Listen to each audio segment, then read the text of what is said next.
भावना जी जब रोटी बना रही थी तभी किसी ने दरवाजे की बेल बजाई। बेचारी भावना के हाथ आटे से भरे हुए थे। हाथों के धोने तक लगातार दरवाजे की बेल बज रही थी। वह लगातार बोल रही थी, थोड़ा रुको, मैं आ रही हूँ। अब इस उम्र में दरवाजा खोलने के लिए भागकर वह जा भी नहीं सकती थी। जैसे ही उसने दरवाजा खोला और सामने देखा तो उसकी बेटी पूजा दरवाजे के बाहर खड़ी थी। तब उसे आश्चर्य हुआ कि कुछ बताया भी नहीं, मैंने भी नहीं बुलाया तो पूजा अचानक कैसे आ गई। अपनी बेटी को देखकर भावना बोली, आने से पहले बताना तो चाहिए था। अकेले ही आई हूँ क्या? जमाई जी और बच्चे कहाँ हैं? भावना ने एक साथ कई सारे सवाल किए। तभी पूजा बोली, माँ, क्या कोई अपनी प्यारी इकलौती बेटी का ऐसे स्वागत करता है? मुझे लगा कि तुम मुझे अचानक देखकर बहुत खुश होगी और सबसे पहले मुझे गले लगा लोगी, पर यहाँ तो उल्टा ही हो रहा है। शायद तुम दुनिया की पहली माँ होगी जो बेटी को ससुराल से अपने घर आते देख खुश होने की बजाय चिंता में पड़ गई हो। क्या हमेशा दामाद और बच्चों के साथ ही आना जरूरी है?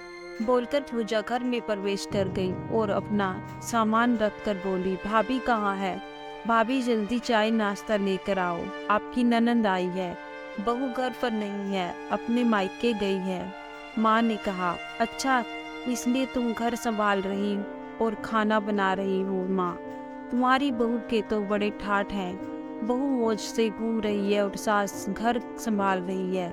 देखो ना, आपने बहू के आने से पहले ही खाना बना कर रखा है। उसे घर आकर कुछ भी काम करने की जरूरत ही नहीं है। बड़े नसीब लेकर आई है आपकी बहू। और एक मैं हूँ जिसे उसकी सास कभी एक गिलास पानी के लिए नहीं पूछती। पूजा ने ताना मारते हुए कहा, बेटा, प्यार और इज्जत ऐसी चीज है जो हम पहले किसी को देते हैं, फिर उससे अपेक्षा रखते हैं कि वह भी हमें वापस दे। माँ ने उसे समझाते हुए कहा। माँ ने आगे कहा, हर एक लड़की को अपने ससुराल में जगह बनानी पड़ती है। वहाँ कुछ भी आसानी से नहीं मिलता। तुम अपनी सास से एक गिलास पानी की अपेक्षा करती हो। तुम तो उनकी बहू हो। तुम बहू हो, फिर भी तुमने कभी उन्हें एक गिलास पानी दिया है क्या? तुम शादी के बाद ससुराल में रही ही कितने दिन? जब तुम्हारे मन को लगा तब अपनी बैग भरी और सीधा मायके आ जाती हो। मायके में भी बेटी को मान सम्मान तभी मिलता है जब बेटी ससुराल का मान सम्मान रखकर मायके में कुछ दिनों के लिए आती है, तभी उसे मान सम्मान मिलता है। तुम मेरी बहू को बोलती हो ना, तुम तो मेरी बहू की बराबरी ही मत करो। वह कभी भी बुलाए बिना अपने मायके नहीं जाती, और गई भी तो वहाँ की कोई भी बात में वह कुछ भी नहीं बोलती। वह जब घर में रहती है तब वह मुझे घर के किसी भी काम को हाथ लगाने नहीं देती। मैं मेरी इच्छा से घर के काम कर रही हूँ। वह मुझे काम करने को नहीं कह गई। अपनी बेटी को माँ के सिवाय अच्छे से कौन समझ सकता है? मुझे तुम्हारा स्वभाव अच्छी तरह पता है। तुम्हारे ससुराल में सब लोग अच्छे हैं, तुम ही उनके साथ मिलजुल कर नहीं रहते। ससुराल तो ससुराल होता है और मायका तो मायका होता है। मायके में घर का काम अपनी मर्जी से होता है। ससुराल में सबसे पहले सबका दिल जीतना पड़ता है, सबको अपना बनाना पड़ता है, सबकी पसंद नापसंद का ध्यान रखना पड़ता है, सबसे प्यार से बोलकर सबको उनके घर के कामों में मदद करनी पड़ती है। तभी सब लोग घर में आई नई बहू को स्वीकार करते हैं, उसे अपना मानते हैं। तुम जिम्मेदारी लेने के लिए तैयार ही नहीं हो, इसलिए रोज रोज मायके चली आती हो।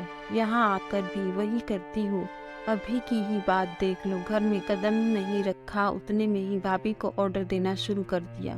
भाभी, मेरे लिए चाय नाश्ता लेकर आओ। वह व्यक्ति घर में है या नहीं, वह कैसी है, उसकी तबीयत कैसी है, वह पूछना भी जरूरी नहीं समझा।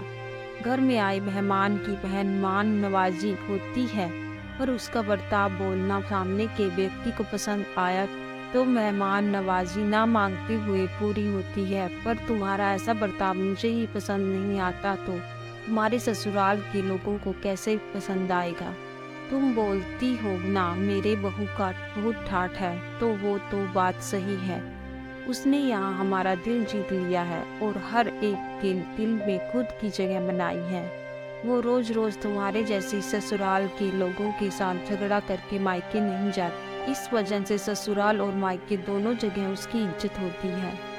आज माँ ने ही अपनी बेटी को उसके बर्ताव के दोष दिखाए, क्योंकि उसे लगता था कि अपनी बेटी को अभी नहीं समझाया तो वह उसे कभी नहीं समझा पाएगी। तब तक बहू भी घर आ गई। पूजा को देखते ही वह बोली, अरे दीदी, आप कब आई? मुझे फोन किया होता तो मैं जल्दी घर आ गई होती ना। इस पर पूजा बोली, नहीं नहीं भाभी, मैं वापस जा रही हूँ। अभी ही मेरी सास का फोन आया था, उसके सीने में दर्द हो रहा है, मुझे वापस जाना है, आऊंगी वापस कभी। यहाँ ऐसा बोलकर पूजा अपना सामान लेकर चली गई। तभी उसकी भाभी ने उसे रोकने का प्रयास किया, पर उसकी सास ने ही अपनी बेटी को रोकने के लिए मना किया और अपनी बहू को बोली, बहू जाने दो उसे, पहले अपना घर संभालने दो, उसके बाद उसे मायके में आने दो। तुम भी किसी के नहीं बुलाने पर तुम्हारे मायके जाती हो क्या? तभी बहू भी समझ गई कि सास ने अपनी बेटी को जीवन पाठ पढ़ाया। काफी महीने हो गए पूजा का फोन नहीं आया था। वह खुद भी मायके नहीं आई, इसलिए उसकी माँ ने उसे फोन किया। शुरुआत में किसी ने भी फोन नहीं उठाया, फिर थोड़ी देर बाद फोन किया तो फोन उठाया, लेकिन पूजा ने नहीं, उसकी सास ने उठाया। तभी उन्होंने उसकी तबीयत का पूछा, फिर दोनों की बातें शुरू हुई। तभी बीच में ही पूजा की सास ने उसकी माँ को धन्यवाद दिया। तब अचानक उसके ऐसे बोलने पर उसको कुछ समझ में नहीं आया, इसलिए भावना जी ने वापस पूछा, आप और किसी की बात कर रही हो क्या? पूजा की सास बोली, नहीं तो फिर आप धन्यवाद किसको बोल रही थी? भावना ने पूछा, आपकी बेटी पूजा बहुत समझदारी से बर्ताव कर रही है, सभी को अपना बनाने की कोशिश कर रही है, सभी की मनपसंद का खाना बनाकर खिलाती है, घर में बहुत आनंद का वातावरण बना है, कोई भी झगड़ा नहीं, जैसे स्वर्ग ही बन गया हो मेरा घर, इसलिए मैं आपको धन्यवाद बोल रही हूँ। आपकी बेटी के अच्छे बर्ताव से यह दिन हमें देखने को मिला। हम बहुत धन्य हो गए। पहले हमें उसकी तरफ से कोई भी अपेक्षा नहीं थी, पर आपने उसे समझा कर भेजा और उसके स्वभाव में बदलाव आया।